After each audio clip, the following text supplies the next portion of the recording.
We're going to keep rolling with these 3 racist myths. I think I mentioned to you that we found 38 racist myths, okay? So we are on number 4, 5, and 6. I'm sure you've heard them before. Why can't white people say the N-word?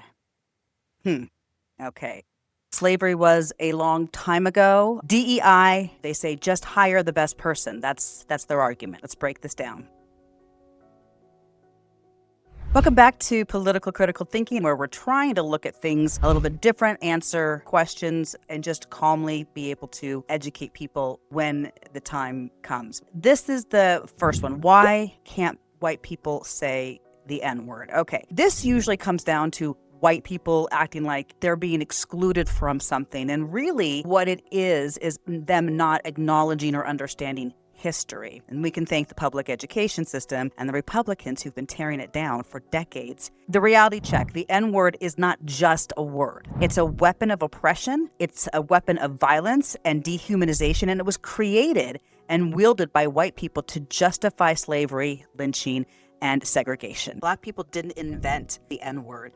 That was the white person who used the N-word to create laws, segregation, keep them out of neighborhoods and jobs and out of home ownership and creating generational wealth and even what's happening today. So when it comes out of a white person's mouth, what it carries, the history and the violence and the oppression is powerful. This is the question I would ask to somebody who says that. Why do you even want to say that word? What itch are you trying to scratch?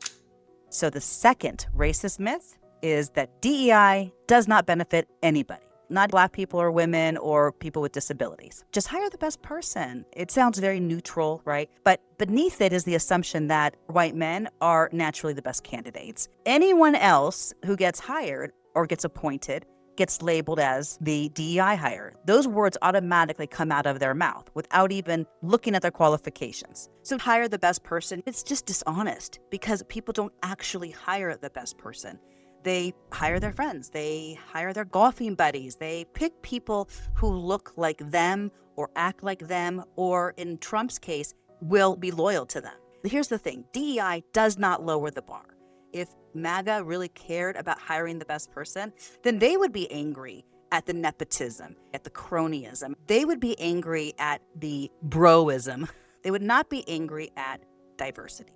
The best person for the job is already tilted. A white man with resources may check the same boxes. He might have a degree, a license, some experience, but he didn't have to fight through a wall of systemic barriers to get to where he is today. Meanwhile, a Black woman, a single mom, disabled person, or anyone othered in MAGA's world or by society often has to navigate obstacles before they even reach the starting line. Bias, lack of generational wealth, discrimination, caregiving responsibilities, limited access to networks. So I would argue that when someone succeeds, despite all those barriers, they're not actually just qualified, they're overqualified. They've already proven resilience, problem solving, adaptability, and persistence in ways that their privileged counterparts never had to deal with. And that, my friends, is what makes the meritocracy argument so hollow, because the people with the most access, the least amount of struggle, often end up being the most mediocre. We are on to our third racist myth. Slavery happened a long time ago. Okay, so this is the thing. People want to pretend that slavery was this isolated moment in history and that it ended in 1865. The Confederate didn't say, oops, my bad. They went home, pissed off, and built Jim Crow. They built the KKK. They built redlining and voter suppression.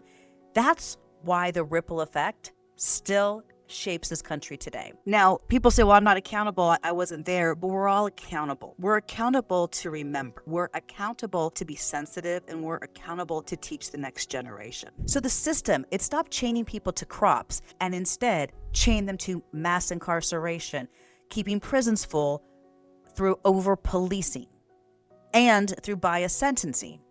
The war on drugs, criminalizing communities instead of helping them.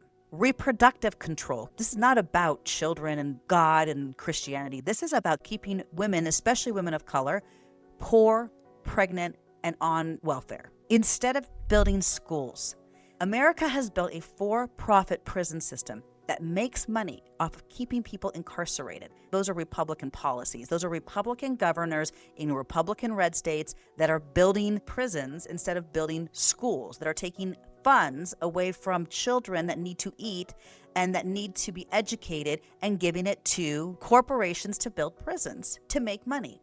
Healthcare gaps, limited access to quality healthcare, which is only going to get worse for everybody, leading to worse outcomes and shorter lifespans.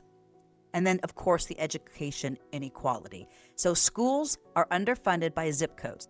And here's what's important, and this is for white people, because I say this a lot in my videos, but you need to understand that, because this target is widening. What I tell people, if you just can't give a shit about your Black brothers and sisters and your immigrant brothers and sisters and the other people in America or the world, if you just can't understand that we are all connected, if you can't bring yourself to have empathy for other people, if that just is beyond you, then do it for self-preservation, because the same mechanism that keeps people of color and women, that system is coming for all of the white people too. They target marginalized communities. They target people of color and women first, LGBTQ.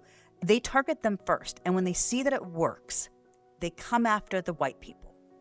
And if people go back and do a little bit of history, there was not a lot of middle class until the unions. There was rich white people and poor white people, and then really poor Black people. There was not a middle class. Democrats brought the middle class. So this is important. What is happening right now is this shift in the country, this shift in how we do business, this shift in how we employ people, taking away workers' rights. So when MAGA says, make America great again, we need to be clear about is that Democrats have put policies in place since the 1920s that help people become middle class. What people should be afraid of is people who have power and want to keep power can do to you, especially when they own now all of the media. I hope you guys got something out of the 3 racist myths, and we will see you again in our next video, 3 more racist myths. Again, please like and subscribe, share with anybody who you think would enjoy this, and we will see you in the next one. Have a good one. Bye.